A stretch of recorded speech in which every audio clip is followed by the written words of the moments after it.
بسم اللہ الرحمن الرحیم۔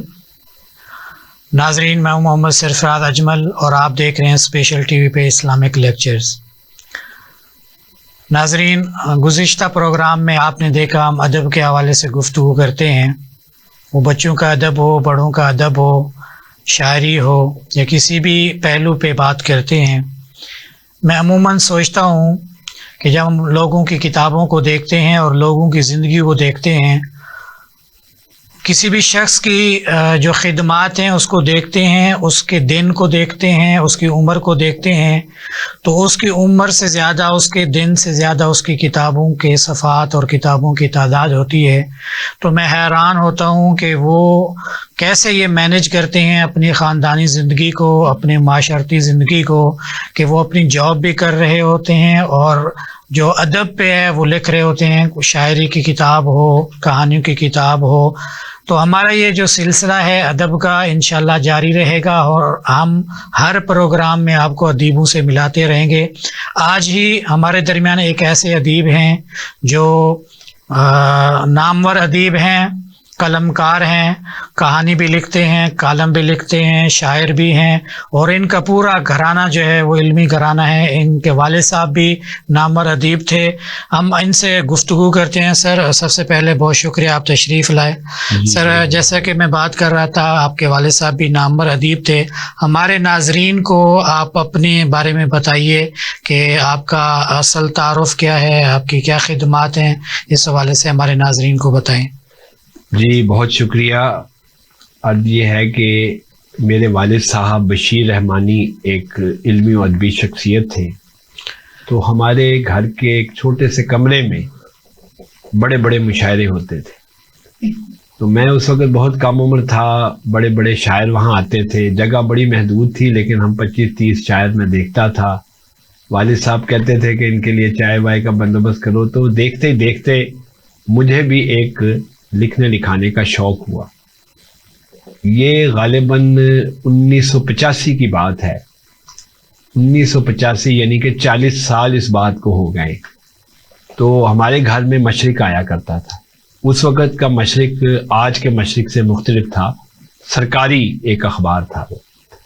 تو میری پہلی تحریر والد صاحب سے متاثر ہو کے، وہ شاعر تھے، میں بچوں کے لیے میری پہلی تحریر مجھے یاد ہے، روزنامہ مشرق کے بچوں کا جو صفحہ ہے اس میں چھپی تھی۔ اس کا تلاشا اب بھی میرے پاس محفوظ ہے، قربانی کیوں کی جاتی۔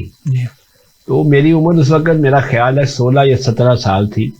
تو یہ خوشی کا ایک ایسا عالم تھا کہ ہمارے ساتھ میری خالہ کا گھر تھا، ایک ماموں کا گھر تھا، تو سب کو میں دکھاتا پھروں۔ خوشی کا وہ عالم ایسا تھا۔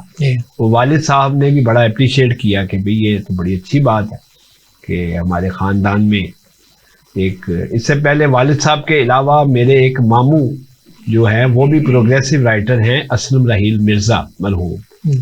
تو یوں ہمارے خاندان میں ماضی میں تو اتنی کوئی روایت نہیں تھی، لیکن یہ تکون ہے جس کو ہم ساتھ لے کے چلتے ہیں۔ وہ ظاہر ہے ادیب اگر دنیا سے چلا بھی گیا ہے، اس کا نام تو زندہ رہتا ہے۔ تو یہ میرے لکھنے کا آغاز تھا۔ اچھا سر، یہ بتائیے کہ آپ کے جو قارئین ہیں وہ آپ کی تحریروں کو تو پڑھتے ہیں، جی آپ اپنی زندگی کے بارے میں بتائیے، آپ نے تعلیم کہاں سے حاصل کی؟ جی میں نے میٹرک تک جو تعلیم ہے وہ ریلوے کا اسکول تھا، پی آر ہائی اسکول، وہاں سے حاصل کی۔ اس کے بعد گورنمنٹ کالج باغبان پورہ میں، جہاں پہ ہمارے استادوں میں 2 نامور شخصیات بھی تھیں، دلدار پرویز بھٹی مرحوم جو کہ ساری دنیا انہیں جانتی ہے، اللہ غریق رحمت کرے، اور ایک شاعر تھے علی ظہیر منہاس۔ تو وہاں بھی وہ ادبی سرگرمیاں میں نے حصہ لیا۔ اور مجھے یاد ہے کہ ایک دفعہ علی ظہیر منہاس صاحب نے ایک ٹیسٹ لیا، تو اردو میں پوری کلاس میں سب سے زیادہ نمبر میرے آئے تھے۔ انہوں نے کہا یار تم لکھا کرو، تو اس سے بھی مجھے تھوڑا سا انسپریشن ہوئی۔ تو اس کے بعد پھر میں جلد نوکری میں چلا گیا۔ میرا خیال ہے ایٹ دا ایج آف 20 مجھے ملٹری اکاؤنٹس میں جاب مل گئی۔ تو پھر میں نے پرائیویٹ بی اے کیا نوکری کے ساتھ، ایم اے اردو کیا، ایم اے پنجابی کیا، اور نوکری کا سلسلہ بھی میرا جاری ہے، اور لکھنے لکھانے کا سلسلہ بھی جاری ہے۔ اور اس کے علاوہ اس سے ہٹ کے اگر دیکھیں تو میں ایک بہت بڑے ادبی جریدے کا ایڈیٹر بھی رہا ہوں 1994-95 میں، ماہنامہ ادب لطیف، جو ایک تاریخ ساز رسالہ ہے، اور اب جو صدیقہ بیگم ان کو چلاتی تھی، ان کی وفات کے بعد بھی یہ چل رہا ہے۔ 2 سال اس کا میں ایڈیٹر رہا ہوں، پھر 3 سال میں نے نوکری کے دوران ہی میں ایک ادارہ ہے اردو سائنس بورڈ، علمی و ادبی ادارہ ہے، میں وہاں چلا گیا، اور وہاں بھی میں نے کوئی کم و بیش کوئی 30-40 کتابوں کی ایڈیٹنگ بھی کی، پروف ریڈنگ بھی کی، اور ٹرانسلیشنز بھی کی۔ خالد اقبال یاسر ایک نامور شخصیت ہیں، ان سے بڑی میری محبت تھی، وہ مجھے 3 سال کے لیے وہاں لے گئے تھے، تو وہاں بھی میری 3 کتابیں چھپیں۔ ایک تھی اولاد کی تربیت، ایک تربیت تھی نوجوانی سے لڑکپن سے نوجوانی تک کا سفر، اور ایک ہم نے 2 رائٹرز نے مل کے ایک کاوش کی تھی HIV ایڈز پہ۔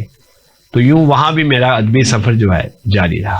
اچھا، عموماً دیکھا گیا جو رائٹرز ہیں وہ کرنٹ ایشوز پہ کالم بھی لکھ دیتے ہیں، مضمون بھی لکھ دیتے ہیں۔ جی ہاں، آپ نے سانحہ پشاور پہ ایک پوری کتاب ہی لکھ دی، زندہ ہے شاہین۔ زندہ ہے شاہین۔ یہ تجربہ آپ کا کیسا رہا اور اس کے پیچھے پس منظر کیا تھا؟ اس کے پیچھے جو پس منظر ہے وہ میں آپ کو بتاتا ہوں۔ جب یہ سانحہ ہوا ہے تو ساری قوم دکھی تھی۔ ہمارا یہ تھا کہ چونکہ اس میں زیادہ تر بچے آرمی کے شہید ہوئے، میرا محکمہ بھی آرمی کا ہے، یہ الگ بات ہے کہ ہم ان کا آڈٹ کرتے ہیں، ان کی تنخواہ اور پینشن کا حساب کرتے ہیں، لیکن اس میں ایسا ہوا کہ 12 بچے ہمارے محکمے کے ملازمین کے بھی شہید ہوئے۔ وہ دکھ میرے اندر بیٹھ گیا، وہ ایسا بیٹھا ہے کہ میرے دل میں آئی کہ اس سانحے کی جب برسی ہوگی تو میرا ناول چھپا ہوگا۔ وہ میں ساتھ جب لکھتا ہوں تو ساتھ دعا بھی کرتا ہوں۔ میں نے 20% ناول لکھ لیا تو میرا دماغ رک گیا، پھر میں نے رب کے حضور میں نے کہا یا اللہ، میں یہ شہیدوں کے لیے ناول لکھ رہا ہوں، میری مدد فرما۔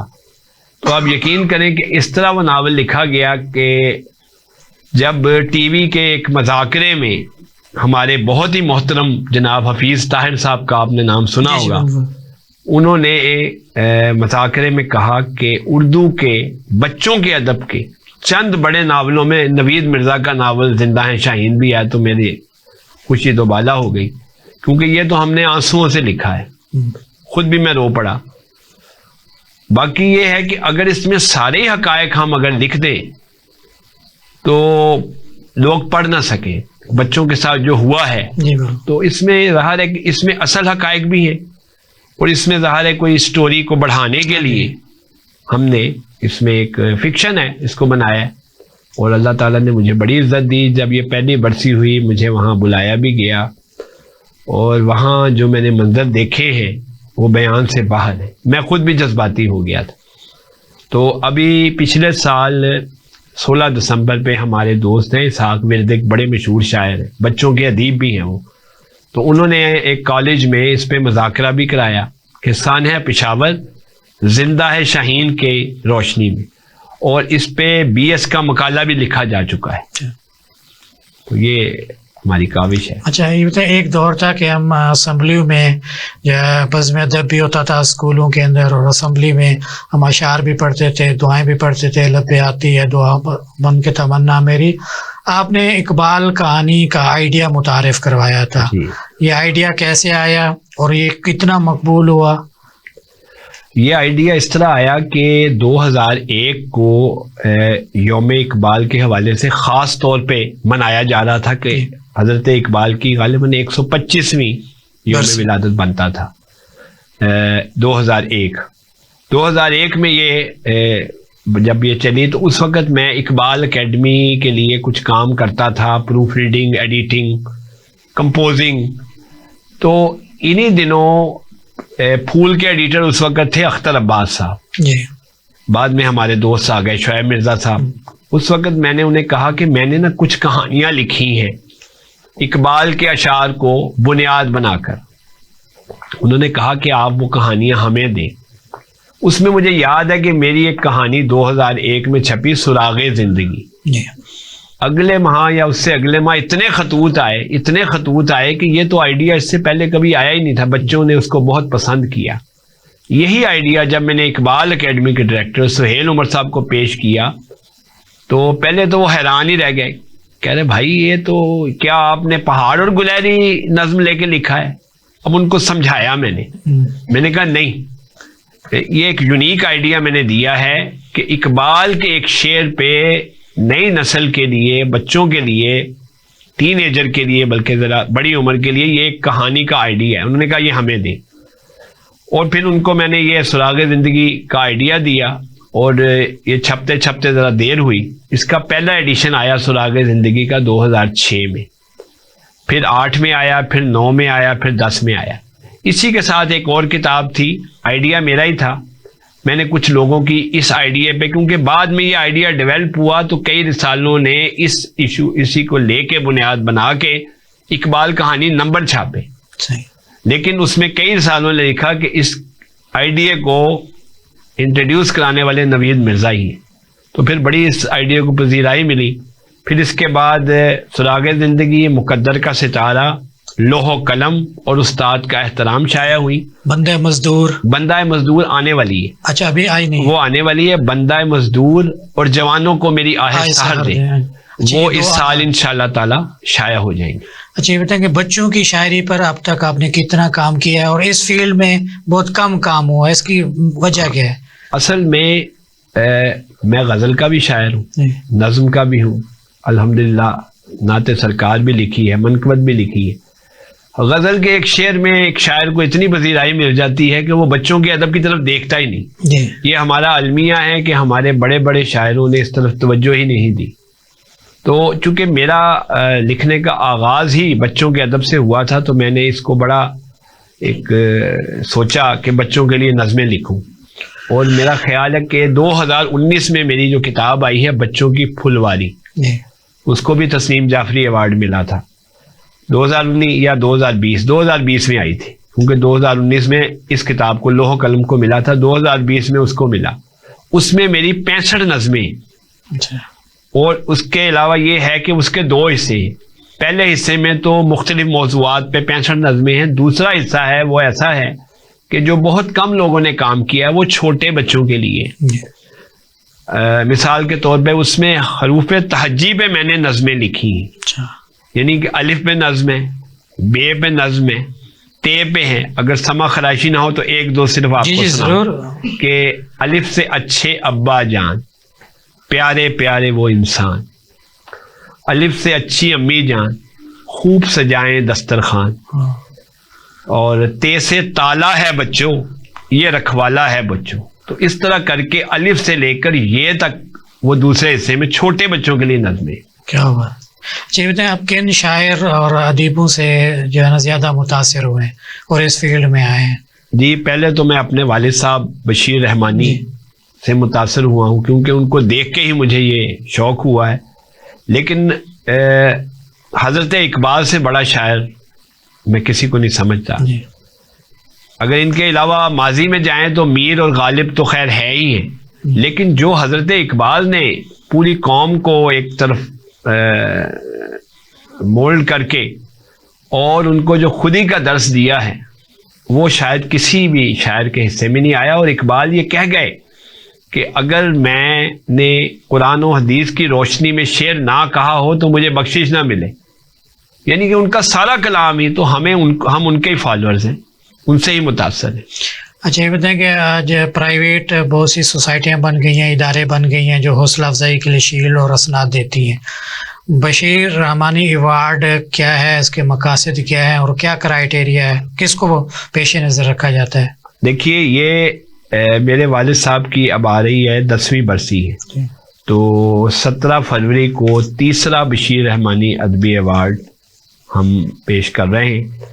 پیش نظر تو یہی تھا کہ جب تک میری زندگی ہے, چونکہ میں والد صاحب کو دیکھ کے ہی اس فیلڈ میں آیا ہوں لکھنے لکھانے کا, پیش نظر یہی مقصد تھا کہ ان کے نام کو زندہ و جاوید رکھا جائے جب تک میری زندگی ہے, اور کوشش کی جائے جب ہم نہ ہوں تو کوئی اس ٹیم کے اور حصہ اس کو آگے بڑھائے. بشیر رحمانی میرے والد بھی تھے اور ملک کے معروف شاعر بھی تھے, درویش انسان تھے. انہوں نے کسی ایوارڈ کسی اعزاز کے لیے یہ کام نہیں کیا. اب ایک تو مقصد یہ ہے کہ ان کا نام زندہ رہے, دوسرا ان کے نام پہ ایوارڈ دینے کا مقصد یہ ہے کہ ہمارے جو چھوٹے چھوٹے مضافات میں لوگ رہتے ہیں ان کی پذیرائی نہیں ہوتی. تو اس کا مقصد یہ ہے کہ جیسے ہم نے 2 ایوارڈ دیے ہیں, ہم نے یہ کام نہیں کیا کہ پہلی دوسری تیسری پوزیشن دی. جتنی بھی کتب چھوٹے چھوٹے شہروں سے آئی ہے ان سب کو ایوارڈ دیا. پہلی دفعہ 79 ایوارڈ دیے, پھر 97 دیے, اب تقریباً 70 دینے جا رہے ہیں. یہ اس ایوارڈ کا مقصد یہ ہے کہ والد صاحب کا نام بھی زندہ رہے اور جن لوگوں کو کبھی پذیرائی نہیں ملتی ان کو ایک پذیرائی ملے. اصل میں سمجھتا ہوں یہ جو ایوارڈ ہے وہ تو ایک لکڑی کا ٹکڑا ہے. اصل عزت وہ ہے جو کہ ان لوگوں کو بلا کے بڑی بڑی شخصیات کے ہاتھوں ان کو ایوارڈ دینا ہے اور ان کی پذیرائی کرنا ہے. اچھا, ہمارے ناظرین کو یہ بتائیے کہ جو آپ کے کتابیں پڑھتے ہیں وہ تو آپ کو جانتے ہی ہیں, جو ہمارے نئے پڑھنے والے ہیں یا جو مطالعے کے شوقین ہیں, آپ نے کن کن اصناف پہ لکھا ہے اور کن کن اصناف میں کون کون سی کتابیں ہیں؟ کہانی پہ بتائیے, ناول پہ بھی بتائیے, جو شاعری ہے اس پہ بھی, تاکہ جو ہمارے نئے پڑھنے والے ہیں, ذوق رکھنے والے ہیں, ان کو رہنمائی مل جائے. جی, جیسے کچھ سوالات آپ نے کیے ہیں. اقبال کہانی کی میری 5 کتابیں ہیں جی, جن میں سے 3 چھپ چکی ہیں. سراغ زندگی, لوح و قلم اور استاد کا احترام. اس میں ایک کمپائلڈ ورک ہے, وہ بھی بچوں کا ادب ہے, مقدر کا ستارہ. ٹھیک ہے. اچھا, اس کے علاوہ میں نے احادیث پہ 11 احادیث لے کر 11 کہانیاں لکھی ہیں. ایک حدیث ایک کہانی, آزمائش کے نام سے, وہ کتاب ہے. اس کے علاوہ ایک کتاب میں نے مرتب کی ہے, اقبال اور ادب اتفاق. ٹھیک. وہ کتاب, اس میں اقبال کے حوالے سے جو بڑے بڑے لوگوں نے ان کے بچوں کے ادب کے حوالے سے مضامین لکھے ہیں ان کا ایک کلیکشن ہے. اسی طرح ابھی میری ایک کتاب آئی ہے حال ہی میں, گمشدہ کہانیاں, جس کا انتصاب ہم نے نذیر امبالوی صاحب کے نام کیا ہے. ماشاءاللہ, میں نے بھی کیونکہ انہیں سے سیکھا ہے تو میں نے بھی اپنی کتاب کا جو انتصاب ہے انہیں کے نام. ہمارے تو دوست ہیں. اچھا, ان کے نام انتصاب کرنے کی وجہ ایک تو وہ بڑے پیارے انسان ہیں. میں نے ایک کالم میں ان کو محسن ادب اتفاق لکھا تھا, میرے دوست ہیں. پھر اس کتاب کی 50% کہانیاں جو کہ گمشدہ ہو چکی تھی ان کی کوشش سے ملی, اس لیے میں نے اس کتاب کا نام گمشدہ کہانیاں رکھا ہے. اور اب جو اس وقت زیر قلم کتاب ہے بچوں کے ادب کے حوالے سے, وہ بھی ایک یونیک آئیڈیا ہے. حضرت علی رضی اللہ تعالی عنہ کے 10 اقوال میں نے لیے ہیں اور 10 کہانیاں لکھ رہا ہوں. اس کا نام رکھا ہے میں نے گونگا. صحیح. ان کا ایک قول ہے کہ گونگا ہونا جھوٹ بولنے سے بہتر ہے. صحیح. باقی شاعری کی طرف آئیں تو شاعری کے میرے 10 مجموعے. ٹھنڈا سورج پہلا مجموعہ تھا, چہروں سے بھری آنکھیں, روبرو محبت ہے, فرصت کے رات دن, انکار ضروری ہے, اور میں سناتا ہوں قصہ درویش, کلندر کی صدا, حرف متروک, اور نعتیہ مجموعہ روشنی ہم کلام ہوتی ہے, اور یہ ابھی حال ہی میں اس برس چھپا ہے, دھیان ٹوٹتا ہے, جس کی 4 جنوری کو تقریب بھی ہوئی. اچھا, یہ بتائیں کہ کالم بھی آپ لکھتے ہیں, کالم کے موضوعات کون سے ہوتے ہیں؟ اچھا, میں تقریباً کوئی 5 سال سے کالم لکھ رہا ہوں. میرے 95% جو کالم ہیں وہ لٹریچر پر ہیں. اس وقت کالم نگار تو بے تحاشا ہیں, بہت ہیں, لیکن ادب پر کالم لکھنے والے لوگ کم ہیں. مضامین ایک اور سٹائل ہوتا ہے. کالم میں ہم محدود لفظوں میں, کیونکہ ان کا ایک کرائیٹیریا ہے کہ اس سے زیادہ طویل نہ ہو, تو اخبار کے لیے ادبی کالم لکھنے والے لوگ بہت کم ہیں, تو میں ادبی کالم لکھتا ہوں. اچھا, آپ نے کہا کہ آپ لٹریچر پہ زیادہ لکھتے ہیں. عصر حاضر میں جو ادب اطفال پہ کام کیا جا رہا ہے, اس پہ آپ کتنا مطمئن ہیں؟ کیا بچوں کی ذہنی اور اس کی جو ریکوائرمنٹ ہوتے ہیں کہ اس پہ پورا اتر رہے ہیں؟ یہ کوئی چند برس پہلے تو یہ ایک شکایت تھی کہ ادب اطفال کی طرف توجہ نہیں دی جا رہی. صحیح. لیکن پچھلے 4-5 سال سے میں دیکھ رہا ہوں کہ ادب اطفال پہ توجہ دی جا رہی ہے. اگر میں اداروں کا نام لوں تو ہمارے عمران انجم صاحب ہیں روبی پبلیکیشن کے, وہ بھی چھاپ رہے ہیں. فہیم عالم صاحب ہیں, وہ بھی ہمارے دوست ہیں, وہ بھی چھاپ رہے ہیں. اور بھی کراچی کے بہت سارے ادارے ہیں جو خاص طور پہ بچوں کے ادب کو چھاپ بھی رہے ہیں, اور معیاری ادب منظر عام پہ آ رہا ہے.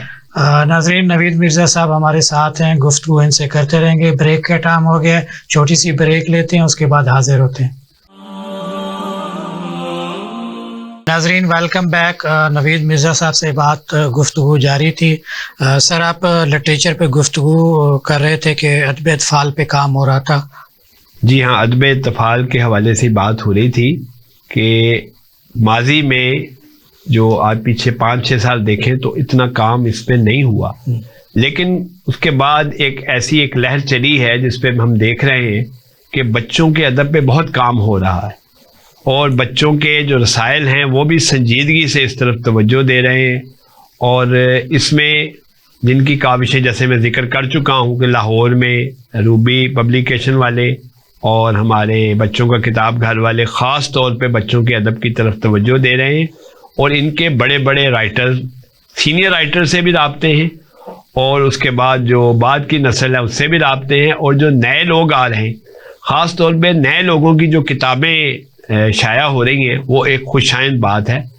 اور اس میں یہ ہے کہ سیمینارز بھی ہو رہے ہیں، اور تقریباً آج سے 2 سال پہلے اکیڈمی ادبیات جو کہ ہمارا سرکاری ادارہ ہے، توجہ دلانے پہ انہوں نے بھی بچوں کے ادب پہ ایک بہت شاندار عالمی کانفرنس بھی کی ہے، اور اس میں مجھے بھی اعزاز حاصل ہوا کہ میں نے بچوں کے شعری ادب پر مقالہ پڑھا، اور ہم بچوں کے سینئر اور جونیئر ادیب پورے پاکستان سے ہی نہیں پورے ورلڈ سے جو آئے ہوئے تھے وہ اس میں شریک ہوئے. غالباً وہ نومبر 2022 میں ہوئی تھی، اور اب ہمیں انتظار ہے کہ وہ دوسری عالمی کانفرنس بھی اس برس ہوگی. تو یہ ہے کہ میں سمجھتا ہوں کہ اس دور میں جو نا بچوں کے ادب پہ کام ہو رہا ہے، اور جو سینئر شاعر ادیب بچوں کے لیے نہیں لکھ رہے تھے ان کو بھی تھوڑا سا اس طرف توجہ دینی چاہیے، کیونکہ وہ توجہ دے نہیں رہے جو کہ بہت سینئر ہو چکے ہیں. جیسے اب جو زندہ شخصیات ہیں، ایشور ناہید ہیں، افتخار عارف ہیں، تو یہ لوگوں نے بچوں کے لیے لکھا ہے لیکن بہت کم لکھا ہے، انہوں نے توجہ اتنی نہیں دی.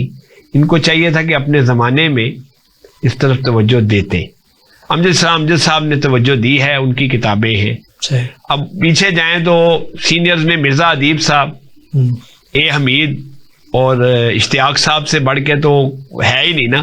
ان کی تو ساری زندگی جو ہے نا یہ بچوں کے ادب کو سنوارتے اور سجاتے ہی گزری. خاص طور پہ اشتیاق احمد اور اے حمید صاحب کا تو کوئی ثانی ہی نہیں ہے. نہیں، وہ کہا یہ جاتا ہے کہ اس دور میں موبائل نہیں تھا تو لوگ پڑھتے تھے اور پبلشر چھاپتے تھے. ہاں یہ ٹھیک ہے. اب یہ ہے کہ موبائل سب کے پاس ہیں، کتابیں چھاپتا کوئی نہیں ہے، یہ ایک اعتراض کیا جاتا ہے. دیکھیں، چاہے موبائل جتنی مرضی ترقی کر لے، کتاب کی اہمیت کبھی ختم نہیں ہوگی. ایک چیز کو موبائل پہ آپ کی نظر ٹھہر ہی نہیں سکتی. جو کتاب کا حسن ہے، کتاب کی جو خوبصورتی ہے، کتاب کو جو دیکھ کے پڑھنا ہے، وہ ایک علیحدہ بات ہے. یہ ہے کہ اس دور نے بچوں کو کتاب سے کسی حد تک دور کر دیا ہے، لیکن پھر بھی میں دیکھتا ہوں، مجھے یاد ہے کہ پچھلی دفعہ لاہور میں جو بک فیئر ہوا ہے تو میرے ساتھ میرے دوست تھے عثمان امجد بھٹی صاحب، انہوں نے نیشنل بک فاؤنڈیشن کے سٹال پہ کھڑے ہو کے بچوں کو کہا کہ یہ آپ کے نوید مرزا بچوں کے ادیب ہیں. تو بچے کہنے لگے ہم نے ان کی ساری کتابیں، 2 کتابیں جو کہ نیشنل بک فاؤنڈیشن سے چھپی ہیں، ہم نے خریدی ہیں. پھر سٹال والے نے بتایا جی کہ آپ کی کتابیں جتنی بھی ہم لائے تھے اقبال کہانی کی وہ ساری بک گئی، ہمیں دوبارہ لانی پڑی. اس کا مطلب ہے کہ کہنے کا مقصد یہ ہے کہ ہمیں نیو آئیڈیاز لانے چاہیے. صحیح.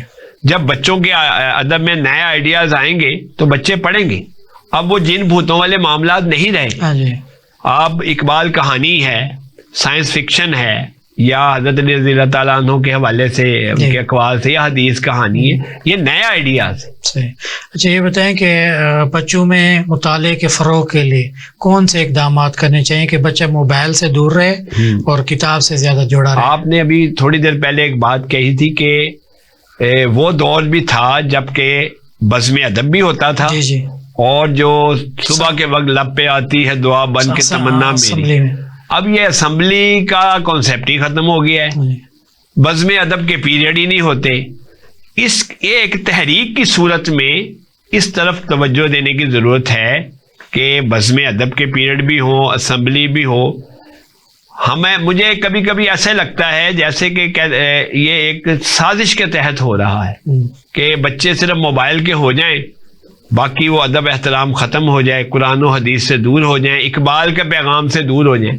وہ پوری جو نظم ہے لب پہ آتی ہے دعا بن کے تمنا میری، وہ ایک دعا بھی ہے، ایک پیغام بھی ہے، بالکل. اور اس کے ساتھ شعروں پہ میں نے کہانیاں لکھی ہوئی ہر شعر پہ، کیونکہ اقبال کا جو میسج ہے وہ جب تک نہیں پھیلے گا تو ہمیں کچھ حاصل نہیں ہوگا، اور اس کے لیے ضروری ہے کہ یہ سلسلہ جاری رکھا جائے، اسمبلی کا بھی اور بزم ادب کے پیریڈ کا بھی. اچھا، ایک دور تھا کہ پی ٹی وی پہ بچوں کے ڈرامے بنتے تھے. اب میرے خیال میں ہمارے معاشرتی اس پہ تو ڈرامے بن جاتے ہیں، لیکن بچوں کے حوالے سے کوئی علمی کوئی اس طرح کوئی ڈرامہ نہیں بنتا، نہ کارٹون بنتے ہیں. اگر آتے ہیں تو بیرون ملک سے آتے ہیں جو جن میں کوئی تربیتی پہلو نہیں ہوتا. تو ناول اور ڈرامے اور اس کے حوالے سے آپ کیا کہیں گے؟ دیکھیے جی، وہ ایک اچھا دور تھا. ہم نے اپنے بچپن میں وہ الف لیلا بھی دیکھا، پھر بعد کے دور میں اینک والا جن نے جتنی مقبولیت حاصل کی وہ ہماری جوانی کے دور تھا جی، اس سے بڑھ کے کسی نے کی ہی نہیں. پھر ایک اور ڈرامہ تھا جو کوئٹہ ٹی وی سے بہت چلا ہے، اس کا نام اس وقت میرے ذہن میں نہیں آ رہا، لیکن اس کو ذوالقرنین حیدر لکھا کرتے تھے. بہت چلا ڈرامہ. تو اس کے بعد ٹی وی کے وہ کیا کہتے ہیں سارا کچھ ہی بدل گیا. پھر ہمارے دوست اسد بخاری، آپ نے نام سنا ہوگا، جی بالکل، اسد بخاری جونیئر، ان کا ایک ڈرامہ تھا اب کیا ہوگا. انہوں نے ٹی وی کے لیے بڑے بچوں کے ڈرامے لکھے ہیں. اچھا، ڈرامہ جو ہے اصل میں اب کیا ہو رہا ہے، اب ہر چیز ہو گئی ہے کمرشل. تو اب بچوں کے ادب سے تو ان کو کچھ فائدہ نہیں ہونا. اس وقت ان کے مقاصد یہ تھے کہ بچوں کے ڈرامے ایک سیر و تفریح کا باعث بنے، اور اچھے ڈراموں میں جو چند نام میں نے لیے ہیں یہ رہے. تو اب یہ کام نہیں ہو رہا. اچھا، یہ کام کوئی چینل نہیں کرے گا، یہ جب بھی ہوگا پی ٹی وی ہی کرے گا. اور میں نے بارہا، یعنی کہ یہ جو میرے کہانیاں ہیں، میں نے 64 کہانیاں میں لکھ چکا ہوں اقبال کہانی. میں نے اس کا آئیڈیا بھی پیش کیا، بارہا پیش کیا. میری خواہش ہے، کیونکہ میری یہ نئی کتاب ہے، اس میں میرے 2 ڈرامے بھی ہیں، تو میں یہ لکھ سکتا ہوں. لیکن ادھر سے یہی کہا جاتا ہے نہیں جی کمرشل، بچوں کے ڈراموں میں کمرشل نہیں ملتے. تو اس جھنجٹ سے نکلیں. یہ تو ہے ہی سرکاری ادارہ، سرکاری اداروں کا یہ کام ہے کہ وہ بچوں کے ادب کو کسی نہ کسی طرح پروجیکٹ کریں. تو اب وہ یہ کام ہو نہیں رہا. پہلے ہوتا تھا اور لوگوں کو آج بھی یاد ہے. اب اس سلسلے میں ان کو سجیشن دینے کی ضرورت ہے، یا یہ جو نئے چینل آئے ہیں یہ کریں. اب بچوں کے ادب پہ کوئی باقاعدہ چینل نہیں ہے، یا تو کوئی ایسا کوئی چینل آئے، 1-2 آئے ہیں، لیکن وہ سارے لوگ جو ہے نا ان کے مقاصد صرف پیسہ کمانا ہے. یہ ڈائیورشن سے ہوتا ہے، یہ ایسے نہیں ہوگا. اچھا، آپ نے ادب اطفال کے بہت سے پہلوؤں پہ لکھا ہے، ماہر ادب اطفال بھی ہیں. یہ بتائیں کہ بچے کون سے موضوعات زیادہ جو ہے نا دلچسپی سے پڑھتے ہیں، یا ان کو کن موضوعات میں زیادہ دلچسپی ہوتی ہے؟ سائنس کا بھی آپ نے تذکرہ کیا، جو دوسرے موضوعات ہوتے ہیں ادبی، کون سے زیادہ جو ہے بچے پسند کرتے ہیں؟ دیکھیں جی، وہ زمانہ گزر گیا جب بچے صرف وہ جنوں اور بھوتوں کی کہانیاں پڑھتے تھے. خیر، ہم اپنے بچپن میں وہ بھی نہیں پڑھتے تھے، کیونکہ وہ ایک خیالی کریکٹر ہیں، گو کہ ان کی اپنی حیثیت. اب میرا خیال ہے کہ بچوں کو ہمیں ایسا ادب فراہم کرنا چاہیے جو کہ وقت کے ساتھ ساتھ چل رہا ہے. نئے آئیڈیاز انٹروڈیوس ہونے چاہیے. جیسے میں نے آپ کو یہ بتایا کہ اقبال کہانی کا آئیڈیا ہے، حدیث کہانی کا آئیڈیا بنیادی شروع کرنے والے ہمارے نذیر امبالوی ہیں. اس کے بعد بہت لوگ اس طرف آئے ہیں اور اس میں لکھے. یہ حضرت علی کے اقوال پہ ہیں، یا پھر قائد اعظم کے افکار پہ ہیں. جو ہمارے بڑے بڑے اکابرین ہیں ان کے افکار کو لے کے جب ہم نئے آئیڈیاز متعارف کرائیں گے تو یقیناً وہ آئیڈیا بہت زیادہ کلک کرے گا. چونکہ اس حوالے سے کام بہت کم ہو رہا ہے. ہمارے رائٹر زیادہ تر جو ذہن میں آیا وہ لکھ دیتے ہیں. یہ نہیں ہونا چاہیے. کوئی نہ کوئی مقصد لے کے چلنا چاہیے. جیسے یہ میں نے چند موضوعات بتائے ہیں، اس میں شعر کہانی بھی ہو سکتا ہے. اس میں ہر کہانی میں کوئی نہ کوئی سبق بھی ہونا چاہیے، کوئی نہ کوئی میسج بھی ہونا چاہیے. بلکہ چھوٹے بچوں کے لیے ہمیں چاہیے کہ جو ادارے کتب شائع کر رہے ہیں وہ مشکل الفاظ کے معنی کی ایک لسٹ بھی لکھ دیں، اور اس کی ایک کیٹیگری کریں کہ یہ کتاب جو ہے 8 سے 10 سال کے بچوں کے لیے، یہ 11 سے 16 سال کے لیے، اور اس سے زیادہ یہ ٹین ایجرز کے لیے. اور اس میں مشکل الفاظ کے معنی بھی ہوں، تاکہ ایک آسانی ہو. ذوق شوق پہ بھی پھر. اچھا پھر سائنس فکشن پہ آئیں تو سائنس فکشن پہ ہمارے 2 رائٹر بڑا اچھا لکھ رہے ہیں. ڈاکٹر طارق ریاض ہیں تسنیم جعفری بھی اور تسنیم جعفری صاحب ہیں. یہ بھی ضرورت ہے کہ اس پہ لکھا جائے. اب یہ 2 ہی رائٹر ہمارے سامنے ہیں, اس کے علاوہ کوئی تیسرا نہیں ہے. چند سائنس فکشن کہانیاں میں نے بھی لکھی ہیں اقبال کے اشعار کو لے کے, لیکن زیادہ میرا کام اس طرف نہیں ہے. تو یہ اقبال کہانی چلے اور لوگ لکھیں, سائنس پہ لکھیں, اور قائد اعظم کے افکار کو لے کے چلیں. حدیث کہانی ہو, قرآن کہانی ہو. حضرت علی رضی اللہ تعالیٰ عنہ ایک عظیم ترین ہستی ہے. آپ نے بہت اچھی بات کی ہے کہ مقصد کو دیکھ کے لکھنا چاہیے, پتہ ہونا چاہیے. اچھا بہت سے لوگ ایسے ہوتے ہیں جو اپنے ناولوں میں یا ایون ڈراموں کی بات کریں کہ وہ ان ڈراموں میں اپنے ناولوں میں مذہبی اقدار کا, اخلاقی اقدار کا اور سماجی روایات کا خیال نہیں رکھتے. وہ بچوں کے لیے بھی لکھ رہے ہیں تو اس میں لو سٹوری آ جاتی ہے یا ایسی چیزیں جو بچوں کی پہنچ سے دور رکھنی چاہیے. تو لکھتے ہوئے ایک ادیب کو کن اقدار کا خیال رکھنا چاہیے؟ دیکھیں جی, لکھتے ہوئے تو یہ خیال رکھنا چاہیے, بلکہ اب ٹی وی ایسا میڈیا ہے کہ ہمارا ملک اسلامی ملک ہے. اس وقت جو ڈرامے آ رہے ہیں اس میں زیادہ تر تو ایسے ہی ہے کہ جس میں اخلاقیات کا خیال نہیں رکھا جا رہا. وہ جو بڑوں کے ڈرامے ہیں اور بچوں کے ڈراموں میں بھی بعض اوقات ایسی بات کر دی جاتی ہے کہ بچے ایک سوال بن کے ماں باپ کے سامنے کھڑے ہو جاتے ہیں کہ امو امی ابو سے پوچھتے یہ کیا کہہ رہے ہیں. تو بچوں کے ذہنوں پہ یہ ضرب لگائی جا رہی ہے. یہ اب میں نہیں سمجھتا کہ یہ کیوں ہو رہا ہے, لیکن یہ بھی میں سمجھتا ہوں کوئی سازش ہی ہے. بچوں کو ان کے ذہن کے مطابق ڈرامے لے کے آئیں جو بچوں کے. اول تو بچوں کے ڈرامے بن ہی نہیں رہے, جو بن بھی رہے ہیں. بلکہ جو عجیب بات یہ ہے کہ ٹی وی کا میں ایک میوزک شو دیکھا ہے, اس میں بھی وہ بچوں والی بات کوئی نہیں تھی, بچوں کی نظمیں تھیں. تو یہ بچوں کو وقت سے پہلے شاید کیا سکھانا چاہتے ہیں, جو کہ میرے حساب سے تو غلط ہے. بچوں کی ذہن کے اور ان کی عمر کے مطابق ہونا چاہیے. اور اس ڈرامے میں جب ڈائلاگ کوئی کریکٹر بولتا ہے, اس کریکٹر کو, اب تو یہ رائٹر کا کام ہے نا کہ ایسا جملہ دے جو کہ دیکھنے والا بچہ بھی اس سے کچھ نہ کچھ سبق حاصل کرے, نہ کہ وہ گمراہی کی طرف جائے. تو اگر اب دیکھا جائے تو ہمارے ڈرامے جو ہیں نا وہ گمراہی پھیلا رہے ہیں, یہ کوئی اچھی بات نہیں ہے. تو اس کے لیے ضرورت ہے کہ یوٹیوب چینل جن لوگوں نے کھولے ہوئے ہیں, کچھ چند یوٹیوب چینل ایسے کھولے جائیں کہ وہ تو ہماری دسترس میں ہے نا, جو کہ وہ چند ایک آئے ہیں اور وہ اچھا کام کر رہے ہیں. میرا بھی ایک یوٹیوب چینل ہے, میں اس میں کبھی کبھی اس میں کوئی حدیث کہانی, کوئی اس میں اقبال کہانی میں سناتا ہوں. تو ایسا ایک ہونا چاہیے جو بچوں کی تربیت کرے, کیونکہ جو سیٹلائٹ چینل تو یہ کام نہیں کر رہے اور پتہ نہیں کریں گے بھی کہ نہیں.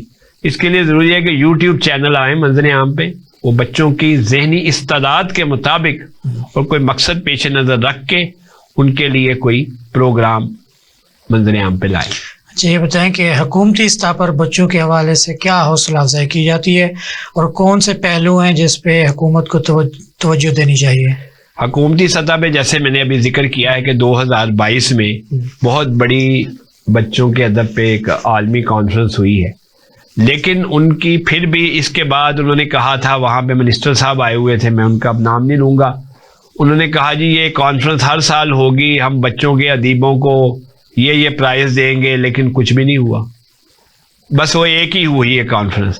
اچھا اس کے بعد ایک اچھا کام یہ ہوا کہ اکیڈمی ادبیات کا جو جریدہ ہے وہ ایک سرکاری سطح پہ آ رہا ہے, جس کے مدیر ہمارے دوست ہیں, اب ان کا نام ذہن میں نہیں آ رہا, ہمارے بڑے پیارے دوست ہیں, وہ کرتے ہیں. تو ابھی انہوں نے بڑا اچھا کام کیا, انہوں نے 2 جلدوں میں فلسطین نمبر چھاپا ہے. اچھا اب یہ ریاض عادل صاحب, ہاں جی سوری ریاض عادل صاحب نے, یہ دیکھیں یہ کام ہونا چاہیے. اب فلسطین ایک ایسا موضوع ہے جس پہ دیکھیں ہمارے دل دھڑکتا ہے ان کے ساتھ, مسلمانوں کے ساتھ. میری یہ جو ابھی کتاب آئی ہے اس میں یہ اس کا جو انتصاب ہے یہ فلسطینیوں کے نام ہے. ذرا پڑھ کے سنائیے. یہ دیکھیے, یہ ہے تو میری شاعری کی کتاب ہے. فلسطین پہ کوئی نظم یا جی ایک نظم اگر آپ مجھے اجازت دیں ضرور. تو یہ کتاب بڑوں کے لیے ہے, لیکن ایک نظم بالکل ایسی ہے جو کہ یہ ایک نظم ہے کہ 4 سالہ یتیم فلسطینی بچے کی وائرل ویڈیو دیکھ کر میں نے یہ نظم لکھی تھی، اور یہ اس میں 4-5 نظمیں، یہ ایک نظم میں آپ کو سناؤں گا. تو نہیں جانتا میرے معصوم بچے ذرا ٹھہر جا، نیند میں گم نہ ہو، اپنی آنکھیں تو کھول، توتلی سی زبان سے ذرا کچھ تو بول. سر پہ ماں باپ کا سائباں تو نہیں، کوئی بھی اب تمہارا یہاں تو نہیں، سب گئے ہیں کہاں. تو نہیں جانتا تجھ کو معلوم ہے، مجھ کو معلوم ہے، ظلم کا کھیل کس نے ہے کھیلا یہاں. سب کو معلوم ہے کون ظالم یہاں، کون مظلوم ہے. تو نہیں جانتا وقت شفاق ہے، کوئی لمحہ تیری دسترس میں نہیں، کچھ بھی بس میں نہیں. صبر کر آ میرے پاس آ، باپ بن کر محبت سے سینے سے اپنے لگاؤں تجھے.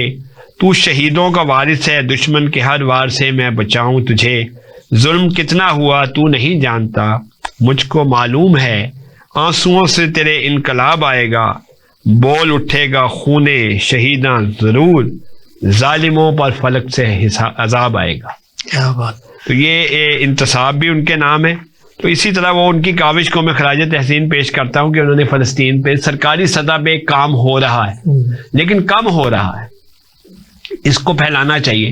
ہمارے ادبی ادارے ہیں، جیسے مجلس ترقی ادب ہے، اردو سائنس بورڈ ہے، اکیڈمی ادبیات ہے، اقبال اکیڈمی ہے، ثقافت اسلامیہ ہے. ان کو میں چاہتا ہوں کہ کوئی ہم ٹیم بنا کے ان کے پاس جائیں، انہیں کہیں کہ بچوں کی تربیت کے لیے بھی کچھ نہ کچھ کریں. اقبال اکیڈمی نے تو کیا ہے، اور اکیڈمی ادبیات بھی کر رہی ہے، لیکن یہ کام کم ہے. ہمیں نئی نسل کو بچانا ہے، اور اس بچانے کے لیے ضروری ہے کہ ہم ان کی تربیت کے لیے وقتاً فوقتاً کچھ نہ کچھ کرتے رہیں. اچھا، آخری سوال ہے کہ ہمارے ناظرین کو آخر میں آپ کیا پیغام دیں گے؟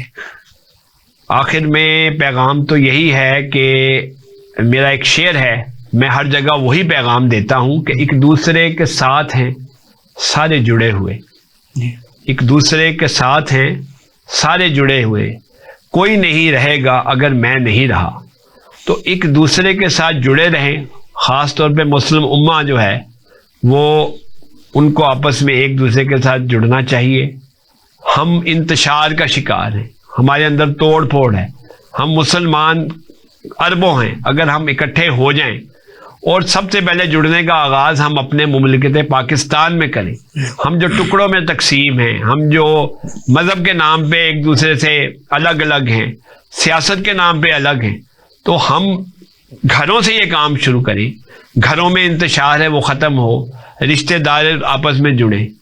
تو آپس میں جڑیں، ایک دوسرے سے محبت کریں، محبت پھیلائیں، اور یہی انسانیت ہے، اور یہی انسانیت کا درس ہے. سر بہت شکریہ آپ کے تشریف لانے کا. ناظرین، آپ نے محمد نوید مرزا صاحب کی گفتگو سنی ہے. مجھے امید ہے کہ آپ کو ان کی گفتگو پسند آئے گی. ادب جو ہوتا ہے، میں آپ کو ایک مثال دوں کہ جس طرح ایک درخت زمین میں اگتا ہے تو مالی اس کی کانٹ چھانٹ کرتا ہے، تو جب وہ بڑا ہوتا ہے تو اس کے ساتھ ساتھ مختلف ڈیزائن بھی بن جاتے ہیں. جیسے آپ نے پارکوں میں دیکھا ہوگا کہ جو پھول ہوتے ہیں یا مختلف پودے ہوتے ہیں مختلف ڈیزائن میں آپ کو نظر آتے ہیں. اس کی بنیادی وجہ یہ ہے کہ وہ جیسے جیسے پودا پیدا ہوتا ہے، اگتا ہے، مالی اس کی کانٹ چھانٹ کرتا رہتا ہے اور اس کو اس کے رخ پہ موڑتا رہتا ہے. اسی طرح ہم اگر بچوں کو اس کی تربیت کریں گے، ان کی کانٹ چھانٹ کرتے رہیں گے، تو جب وہ بڑے ہوں گے، جب تناور درخت بنیں گے، تو وہ ایک اچھے پھول کی طرح، ایک اچھے درخت کی طرح بنیں گے. تو آپ نے یہ پروگرام دیکھا، مجھے امید ہے کہ آپ کو یہ پروگرام پسند آئے گا. اجازت دیجیے، اللہ حافظ.